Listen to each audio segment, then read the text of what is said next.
Hey everyone, today we're going to go over some tips on Red Zone Ganking in Albion Online. This is a great PvP activity for smaller groups of usually 3 to 5 to engage in, to make money, increase your PvP fame, and have fun. If ganking isn't your cup of tea, that's totally fair, but if you're a newer player looking to get into it, we'll cover a few tips to help get you started. So without further ado, let's hop right into the first of 4 tips.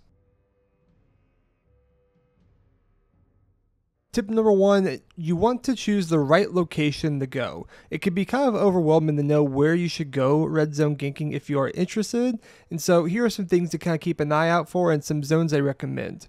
First, you want to make sure that the red zone you're ganking in is a zone next to a yellow zone usually, especially if you're getting started. These zones are more popular as people go through for bandits, for transporting to get into the yellow zone to get back to the city. If they're venturing into the red zone to get resources, they usually go one zone in. So these zones are typically the most popular, and they have a safe exit for you if need be while ganking.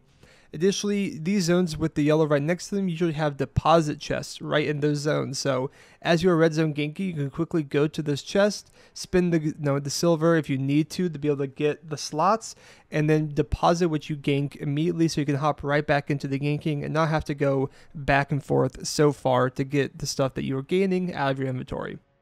Key zones like this will get traffic entering and people focus there to exit. Where you see a red zone that has few other red zones feeding into it is often strong.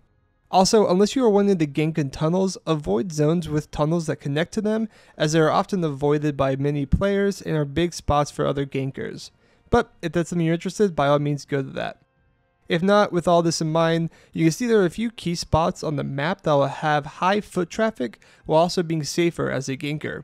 Examples from each capital: we have Spectral Sump in Fort Sterling, Dust Tree Swamp in Thetford, Garrow Fell in Martlock, Flat River Trough in Bridgewatch, and High Bull Glen in Limhurst. Tip number 2, when you have chosen your location and you're going to go to that zone, when you enter the red zone, make sure you are not flagged yet. Before you enter red zone flagged, always enter one not flagged. This will allow you to see if there are other players who are flagged and be able to try and hunt them down first. You don't want competition in the zone you are ganking, for if they are doing it as well and they see deaths on the map, they'll hunt for you. So to combat this, always enter unflagged so that if there are enemies flagged, you can hunt them down and kill them without reputation lost. Meaning you can potentially gain the rewards of ganking without losing how long you can gank for until you are locked out of a safe zone. Tip number 3, make sure you go in with the right comp and builds. Ganking with any comp or weapon without thought is only going to cause frustration. There are a lot of really good ganking builds you can go, but I want to highlight a comp and gear that will help get you started that I've been doing with my group.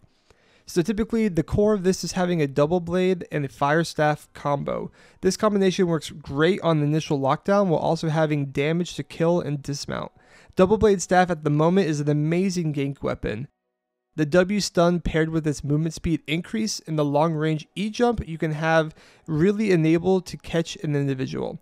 With this combination, you have someone on fire staff with flame blast. They can use this on the double blade staff while they sprint the target, closing the gap incredibly quick to stun them and save their E for the chase. With this, the double blade is focused on lockdown, so usually they want to rock a fiend cowl for the purge or even a Skinner cowl to be able to place traps down as you're chasing. And you want to usually have Graveguard armor with this when you're ganking so you can pull individuals back in. For the fire staff, like we mentioned, make sure you run the flame blast ability, and then Calipurity is also something I highly recommend for ganking, though more costly. Again, there are other weapons that you can go to add into this comp to build around them or also gank with as well. I highly recommend Bear Paws or Claws, usually with a Fiend Cowl or Assassin Jacket. But there's a lot of good videos out there on different types of ganking builds. It all comes down to skill, what you have spec in, and what how many players you're trying to do. If you're getting to about 4 gankers or more, so once you get to a 5th player or more, it's not a bad idea to have a healer in there just in case things get in trouble, especially if you're going at a high population time. Then it might be nice to have a healer there to also make sure you get out safely if needed. And lastly, tip number 4, utilize bandits. People think that when bandits happen, that means you shouldn't gank. However, bandits lead to a great opportunity to get players if you avoid the faction flag bubbles. If you play smart, you can catch stragglers well, and most people will not focus on you unless you walk into that faction bubble. People also die while faction PvPing and go back out with regears, meaning they will have also not just normal kind of like behind the main bubble stragglers, but heavy stragglers that you can catch. Lastly, there's a big thought right now that it's safest to transport while bandits are happening, since most players are focused on the faction PvP in that area and gankers aren't as active. So if you want to look for a little more higher risk but greater reward, utilize bandits to be able to get juicy kills and greater rewards. That being said, those are just 4 basic tips to kind of help you get started with Red Zone Ganking and Albion Online. If you like this content, be sure to like and subscribe. I hope this kind of helps guide you on what to do and kind of get you started with ganking, and I'll catch you next time. Peace out.